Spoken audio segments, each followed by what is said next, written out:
Әйгілі үнді киноларындағы фантастикаға толы қызықты сәттерді тамашалауға қош келдің досым.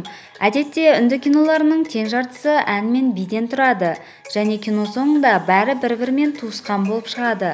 Заман дамыған сайын олар да дамып, киноларына эффект қосуды да үйренді. Ендеше, осы үнді киноларындағы сұмдық миға сыймайтын сәттермен бөлісетін боламыз. Абайлаңыз, видеоны соңына дейін қарасаңыз, күлкіден шегіңіз қатады. Алдымен осындай қызықты сәттен бастайық. Бірақ мені қызықтыратыны осы сәт. Ол машинаның капотына моменткілей жағып алды ма, түсініксіз. Физикалық инерциямен оны қалай машинадан лақтырып тастамаған?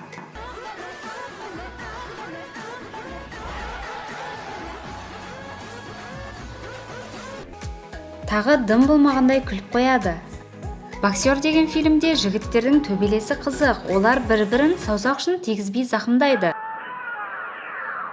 Әлде олар аяқ-қолдарымен жылдам қимылдайтындары соншама қимыл әсерінен кеткен ауа арқылы ұрады ма?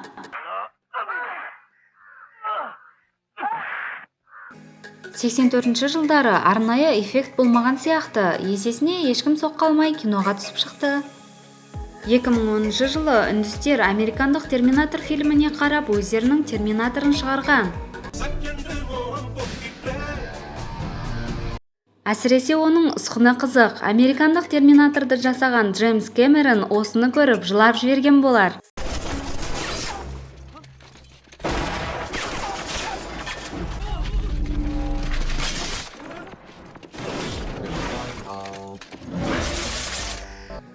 Үнді кейіпкерлерінің көбі физика заңын менсінбейді екен. Мысалы, осы жігітке қолдары керек емес. Ол төбелеске қолдары кедергі болмасын деп артқа жинағаннан кейін оның қарсыласы шошып кетіпті.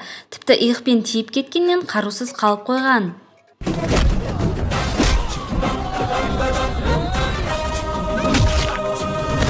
Ал осы кәрі ағай мықты, қолымен де, аяғымен де барлығын шашып тастай алады.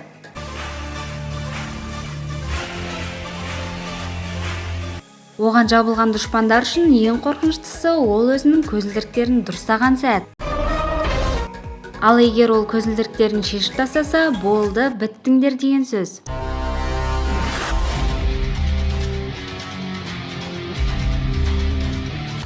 Және ол аяғымен қалай тарсылдайтынын көргенде мен оны жоғарғы пәтерде тұратын көршім ба деп қалдым.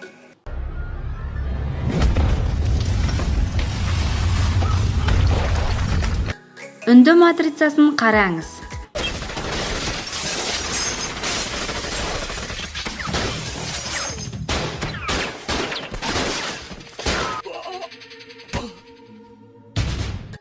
Олар дейтін дәлме-дәл матрицаны қайталаған, және осы күлкілі әрі масқара сәтті әрі қарай көріңіздер.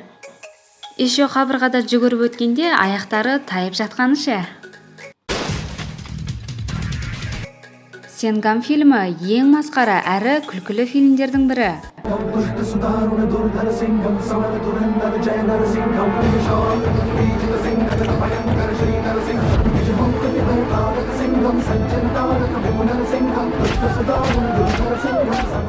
Ол бір қолымен көшеде тұрған шамды жұлып алып кетіп бара жатқан машинаны беймарал қуып жетеді.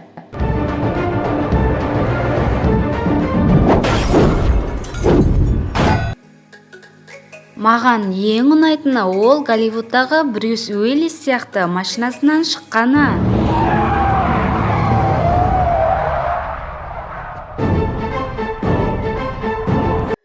Осы фильмде ат шабуы бар. Бір түсініксізі, дүкендегі адамдар өтетін жерлерде неге әйнектерді толтырып тастаған екен?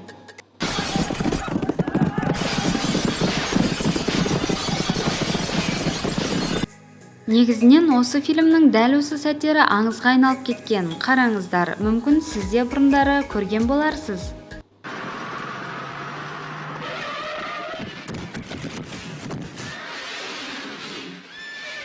Бір адамның жүгіріп бара жатқан екі бірдей жылқыға күші келетінін біліп пе едіңіз?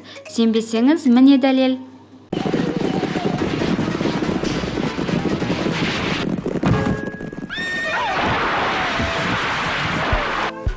Есіңізде ме, бала кезімізде велосипедтің алдын көтеру үшін рульді тартатынбыз. Мына кейіпкер рульді тарту арқылы машинамен ұшып жүр.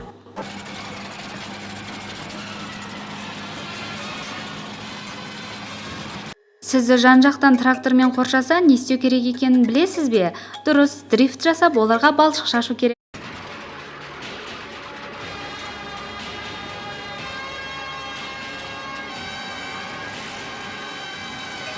Осы жақында 2017 жылы Үндістанда бір фильм шыққан. Онда әрбір көрініс қызық. Мысалы, олар үлкен сарайға шабуылды пальмалар арқылы жасаған. Рубите!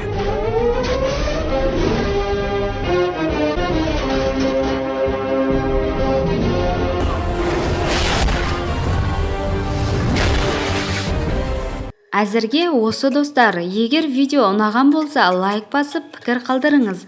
Және де подписаться батырмасын басуды ұмытпаңыз. Алдағы уақытта тағы екінші бөлімін шығаратын боламыз.